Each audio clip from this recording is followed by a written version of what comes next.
계속해서 문제 4번 2012년 11월 좀 오래되긴 했습니다. 환경정책기본법 수질환경기준에서 TOC가 이제 생활환경기준에 추가가 되었습니다. 그 배경 주요 내용을 설명하라는 문제입니다. 좀 오래되긴 했지만 정리해 놓으실 필요가 있습니다. 저희가 이제 하천호소, BOD, COD로 이제 관리를 지금도 하고 있고 TOC랑 병행해서 이제 생활환경 기준 항목이 같이 포함이 되어 있습니다. 근데 BOD, COD는 남분해성 유기물질을 분석하기가 좀 어렵습니다. BOD는 유기물질의 30% 내외, COD는 30에서 한 60% 정도 유기물질을 측정을 할 수 있고요. TOC는 한 90% 정도 재현이 됩니다. 그래서 남분해성 유기물질 측정 목적으로 현행제도 BOD, COD 이런 유기물질, 남분해성 유기물질 재현이 힘들기 때문에 이제 TOC가 이제 추가가 되었습니다. 그렇게 보시면 될 것 같습니다. 그래서 이제 하천호소 생활환경 기준 등급 정도는 암기를 해 주셔야 될 것 같습니다. 그래서 매우 좋음 2 이하, 좋음 3 이하, 약간 좋음 4, 보통 5, 약간 나쁨 6, 나쁨 8, 매우 나쁨 8초가 이 정도는 좀 암기를 해 주셔야 될 것 같고요. 그리고 참조적으로 정책기본법이 개정되면서 이제 일사다이옥세인, 포름알데히드, 헥사클로로벤젠 요것들이 같이 추가가 되었습니다. 그래서 사람의 건강보호 기준 항목에 추가가 되었고 기준값은 일사다이옥세인 0.05 이하, 포름알데히드 0.5 이하, 헥사클로로벤젠 0.0004 이하가 되겠습니다. 이것도 함께 좀 오래됐지만 그래도 정리해 주시는 게 좋을 것 같습니다. 계속해서 문제 5번입니다. 공공하수처리시설의 유기물질 지표가 COD 이제 망간에서 이제 TOC로 이제 전환이 되었습니다. 전환 배경하고 측정 방법이 뭐냐 이렇게 좀 설명을 하라는 문제가 기출이 되었습니다. 이건 참조적으로 제가 환경부 보도자료하고 리플렛 이것도 내나 환경부에서 만든 자료입니다. 그리고 TOC 측정 방법 수질오염 공정시험 기준을 제가 발췌를 해서 정리를 했습니다. 그래서 첫 번째 공공하수처리시설 COD 망간에서 이제 TOC로 전환한 배경이 뭐냐? COD는 이제 산화율이 낮고 그래서 한 30에서 60% 정도밖에 안 됩니다. 그래서 남분해성 유기물질까지 포함 전체 유기물질 총량 측정이 좀 불가합니다. 그래서 유기물질 관리가 한계가 있기 때문에 이제 TOC가 도입이 되었고요. 그래서 아까 말씀드린 대로 BOD5 기준으로 30% 내외, COD 망간은 한 30에서 60% 정도 재현이 됩니다. 그리고 생활환경 기준에 TOC 기준이 도입이 되었습니다. 그래서 공공수역에 이제 TOC가 이제 생활환경 기준으로 13년 1월에 도입이 되었고 16년 1월부터 적용이 되고 있습니다. 그래서 생활환경 기준과 연계를 시키기 위해서 이제 도입이 되었다고 보시면 되고요. 그래서 체계적인 유기물 관리 목적이 되겠습니다. 그리고 정부와 민간의 수질 관리 효율성을 제고하기 위해서 수질 분석 및 TOC 등의 선진화된 기술 제도 도입 이런 것들 때문에 COD 망간 대신 이제 TOC로 이제 전환이 되었습니다. 이제 보시면 아까 설명드린 바와 같이 유기물질은 이제 생분해성 그리고 남분해성 물질이 있는데 BOD는 생분해성 물질만 측정이 가능하고 COD 망간은 생분해성 물질 플러스 남분해성 물질 일부 여기는 30% 내외 여기는 30에서 60% TOC는 한 90%까지 재현이 됩니다. 그래서 남분해성 물질까지 측정을 할 수 있기 때문에 TOC가 도입이 되었다고 보시면 되고요. 총 탄소는 총 오게닉 그리고 인오게닉 이렇게 이제 두 개를 합하면 되는 겁니다. 총 유기탄소, 총 무기탄소. 여기는 반응성이 없습니다. 여기는 반응성이 있어서 그래서 총 유기탄소 반응성이 있기 때문에 오염의 척도로 이제 많이 쓰이고 있습니다. 이제 두 번째 TOC 측정 방법이 되겠습니다. TOC 측정 방법은 수질오염 공정시험 기준에서 이제 제가 발췌를 했습니다. 측정 원리는 물속 존재하는 총 유기탄소를 측정하는 것이고 시료 적당량을 산화성 촉매로 충진된 고온의 연소기에 넣은 후에 연소를 통해서 유기탄소를 이제 탄소를 CO2로 이제 산화시켜서 이제 정량하는 방법이 되겠습니다. 그래서 분석 기기는 산화부랑 검출부가 있습니다. 그래서 산화부는 시료를 아까 말씀드린 대로 산화성 촉매로 충진된 550도씨 이상 고온 반응기에서 연소를 시켜서 시료 중에 탄소를 CO2로 전환을 시켜서 검출부로 운반을 하게 되겠습니다. 산화부에서요. 그리고 검출부는 비분산 적외선 분광 분석법 그리고 전기량 측정법 이하 동등한 측정 방법으로 검출 방법으로 측정을 하게 됩니다. 시료 분석 절차입니다. 일단 시료를 검정 곡선 범위에 들도록 원시료를 이제 적절히 희석 분석을 해야 되고요. 부유물질 SS가 이제 함유된 시료는 균질화 장치를 이용해서 시료를 균질화해야 되고 입경이 500 마이크로미터 이하가 되도록 해서 분석을 해야 됩니다.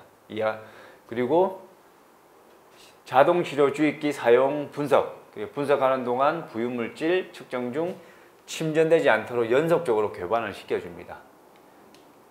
정량 방법은 비정화성 유기탄소 정량 방법 그리고 가감 정량 방법이 있습니다.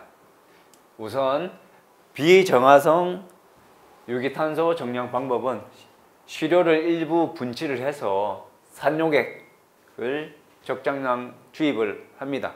그래서 pH 2 이하로 조절하고 일정 시간 정화, 퍼징을 하게 되고 무기성 탄소를 제거를 하게 됩니다. 그리고 미리 작성한 검정 곡선을 이용해서 TOC 양을 산출하는 방법이 되겠습니다. 이게 비정화성 유기탄소 정량 방법이 되겠습니다.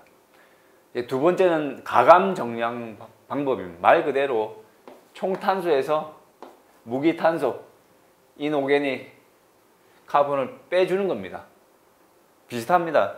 시료 일부 분치를 해서 미리 작성한 검정 곡선을 이용해서 TC, 총탄소를 산출을 하게 되겠습니다. 그리고 시료 또 일부를 또 따로 분치를 해서 산용액을 가하고 pH 이하로 조정한 다음에 이제 미리 작성한 검정 공석을 이용해서 정화 과정에서 퍼진 과정에서 발생 무기탄소, 인오게닉 카본을 산출하게 됩니다. 그래서 총탄소에서 인오게닉 카본을 빼주면 이제 TOC가 됩니다. 그래서 총유기탄소를 산출하게 되겠습니다. 그래서 이 방법, 가감 방법은 총탄소하고 무기성 탄소 TC와 IC를 이제 동시 분석 가능한 방법이 되겠습니다. 그렇게 정리를 하면 되겠습니다. 이제 문제 6번입니다. 또 비슷한 문제입니다. 이제 폐수 방류 수질의 유기물질 측정 지표를 COD 망간에서 TOC 이제 전환 이유 그리고 BOD COD 망간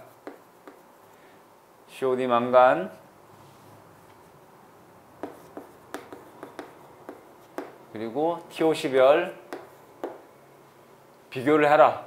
그리고 폐수 배출 시설별 적용 시기에 대해서 설명을 하시오. 이렇게 문제가 기출되었습니다. 요것들은 다 참조 자료를 보시면 다 환경부 자료를 제가 잘 정리를 한 겁니다. 문제 5번이랑 똑같습니다. 그래서 COD에서 TOC를 전환 이유 똑같습니다. 산화율이 낮아서 전체 유기물질 총량 측정이 불가하기 때문에 이제 TOC로 전환을 했다. 똑같습니다. 그리고 생활환경 기준 TOC 기준이 도입되기 때문에 공공수역과 이제 연계를 하기 위해서, 그리고 체계적인 유기물 관리 목적으로 이제 TOC로 전환을 했고요. 그리고 정부와 민간의 수질 관리 효율성 제고를 위해서 TOC로 전환을 했습니다. 앞에 문제와 똑같습니다. 계속 반복되고 있습니다. 똑같은 걸 제가 다시 한번 정리를 한 겁니다. 참조해서 보시면 될 것 같고요.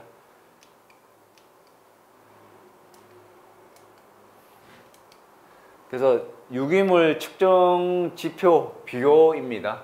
그래서 BOD, COD, 망간, TOC 측정 원리는 아시다시피 이제 BOD는 미생물, 유기물질 분해 시 소비되는 산소량을 측정을 하게 되겠습니다. 그리고 COD 망간은 유기물질 산화 시 소비된 산화제량으로 측정을 하게 되겠습니다. TOC는 아까 말씀드린 대로 유기물질 내 탄소량 직접 측정을 합니다.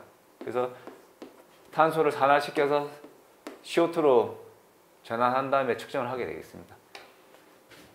산화제입니다. 요거는 보통 BOD5를 이용을 많이 하죠. 호기성 미생물 20도씨 5일 배양한 기준이 되겠습니다. 그리고 COD 망간은 가망간산 칼륨으로 산화제를 사용하게 됩니다. 요거는 고온 연소 산화 550도씨 그리고 섭식 산화 방식 등이 있습니다. 결과값은 산소량 그리고 탄소량으로 표현이 되게 되겠습니다.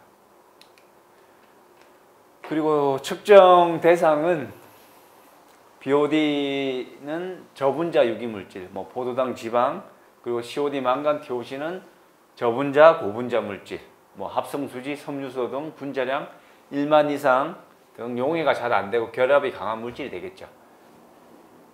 그리고 보통 범위는 아까 20에서 40, 그리고 30% 내외가 되겠습니다. 그리고 COD 망간은 30에서 60, TOC는 90% 정도 제한이 되겠습니다.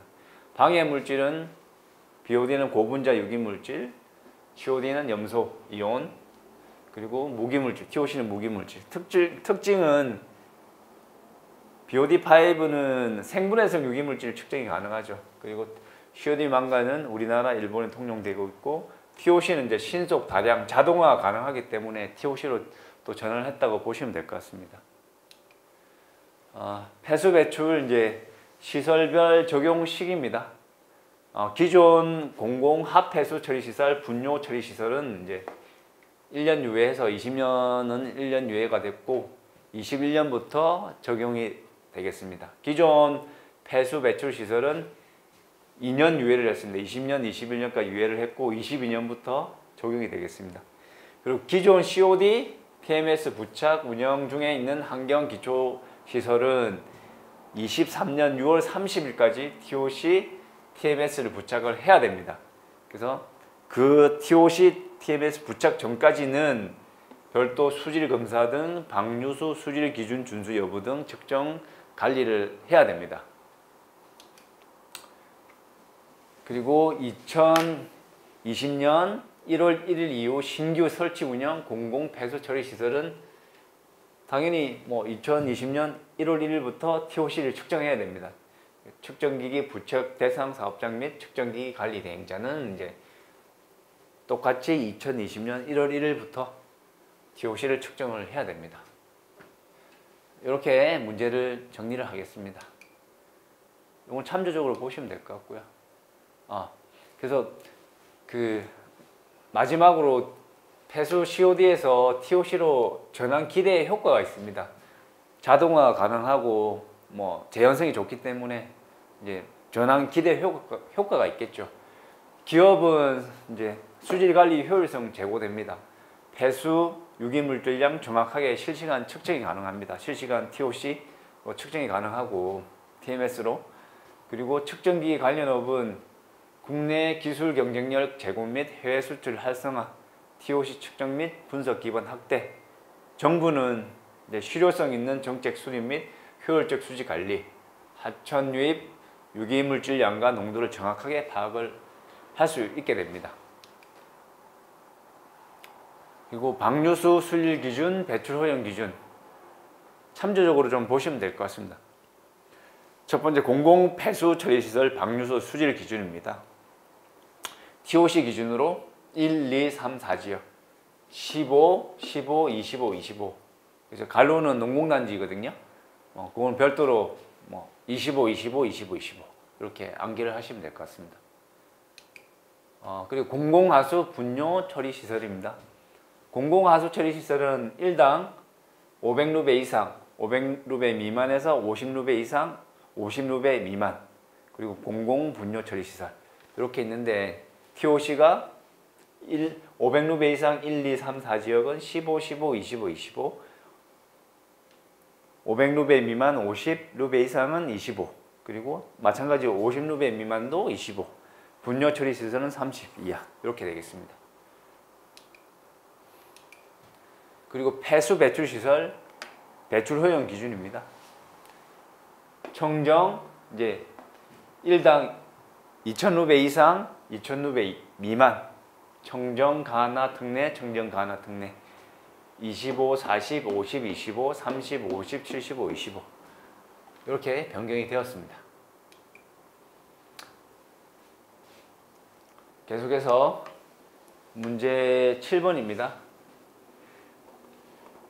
호소 수질 환경 기준에 유기물질 오염 지표로서 BOD 대신 이제 COD를 채택한 이유를 설명하시오. 그리고 똑같은 문제입니다. BOD 대신 COD를 채택한 이유. 그러니까 유기물질 지표를 BOD에서 COD로 좀 전환을 했고, 그리고 앞서 말씀드린 대로 이제 TOC 재현성이 좋은 남분해성 물질까지 재현할 수 있는, 측정할 수 있는 이제 TOC까지 이제 범위를 확대를 했습니다. 이제 점점 오염 물질에 대한 관리 기준을 이제 강화를 하고 있는 거죠. 이제 수역에 대해서 일단 BOD 대신 COD를 채택하고 있는 이유에 대해서 이제 한번 알아보겠습니다. 이제 수질 오염 지표는 하천, 호소 등의 수질 상태 파악이 목적이 되어 있고, 수질 오염 지표는 화학적, 물리적, 생물학적 지표가 있습니다. 그래서 화학적 지표는 말 그대로 화학적으로 분석할 수 있는 지표가 되겠습니다. pH, DO, BOD, COD, TOC, TOD, 산 알칼리도, 독성 물질. 그리고 물리적 지표는 SS, 탁도, 색도, 온도. 생물학적 지표는 병용균, 그리고 대장균균, 생물학적 오탁 지표, BIP, TSI, AGP, 그리고 1차 생산량, 독성 생물, 독성 실험, 농축개수, 종다양성 지수, 클로로필 A. 이렇게 수질 오염 지표가 있습니다. 3가지 정도. 이렇게 좀 정리를 해주시면 그래도 좀 좋은 점수를 받으실 수 있을 겁니다. 그리고 유기물질 측정 지표. 아까 한번 설명을 드렸죠. BOD, COD. 측정 원리, 산화제, 결각각, 대상, 측정 범위, 방해물질, 특징. 아까 하면서 다 한번 설명을 드려서 이 부분은 넘어가겠습니다. 계속 중복이 되기 때문에. 그래서 제 강의가 좋은 게 뭐냐면 카테고리별로 정리를 하기 때문에 계속 보다 보면 암기가 됩니다. 그래서 유형별로 정리하는 게 좋은 방법입니다. 그래서 문제가 나왔을 때 카테고리별로 내가 정리를 했기 때문에 서론 부분을 내가 이걸 쓸 수 있겠다 하면 서론 부분을 기술을 하면서 분량이 좀 채워지고 하면 또 자연스럽게 긴장감도 좀 해소가 되고, 또 나머지 부분도 채워가다 보면 또 분량이 늘어나게 되고 아는 부분도 더 쓸 수 있기 때문에 일단 카테고리 유형별로 정리하는 게 그런 장점이 있습니다.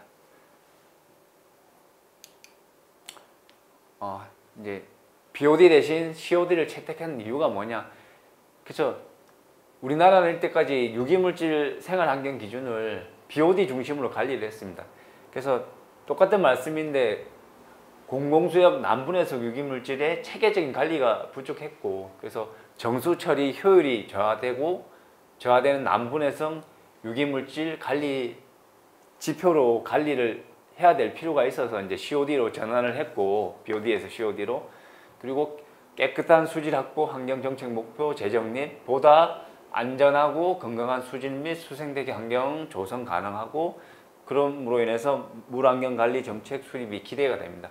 그래서 COD에서 또 TOC로 또 저희 하천, 호속 이렇게 또 생활환경 기준이 추가가 됐죠.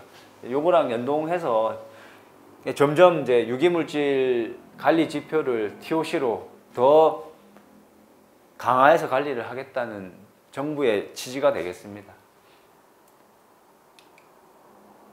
그래서 호소, 수질, 수생태계 환경 기준 COD 기준은 뭐 매우 좋음 2 이하, 좋음 3 이하, 약간 좋음 4 이하, 보통 5 이하, 약간 나쁨 8 이하, 나쁨 10, 매우 나쁨 10초가. 이 정도는 암기를 해주시면 좋을 것 같습니다.